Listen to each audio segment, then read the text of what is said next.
Arsenal na sa ran kai Havertz zai jinya mai tsawo ɗan ƙasar Jamus mai shekara 26 wanda bai yi atisayin ba a jiya Laraba. Ɗan wasan ya taka rawar gani a kakar da ta wuce da kaba ya yi rauni da ba a ƙarasa wasan tamula ta babban gasar tamula ta Ingila da shi ba. Tuni kuma Arsenal ta shiga cinikin ɗan wasan Crystal Palace Ebechiri Eze domin buga gurbin kai Havertz a lokacin da zai yi jinya. To sai dai tuni Tottenham ce ta fara shiga cinikin Eze mai shekara 27 amma tana ta jan kafa. Haka kuma Palace tana tattaunawa kan siyar da Maguri ga Liverpool.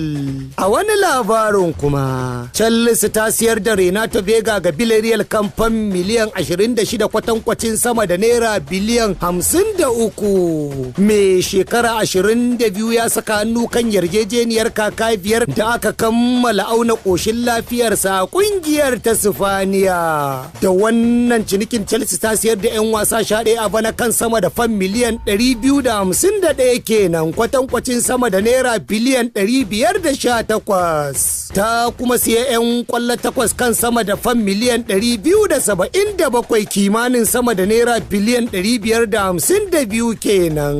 A wani labarin kuma idan Rodrigo bai samu ko minti ɗaya a fafatawarsa da Real Oviedo ba, akwai yiwuwar labarin ɗan wasan da Real Madrid ya zo ƙarshe a makon ƙarshe na rufe kasuwar 'yan wasannin na bana. Ƙarshen labarin wasannin kenan. Bello Saja Audu, labaran Invicta.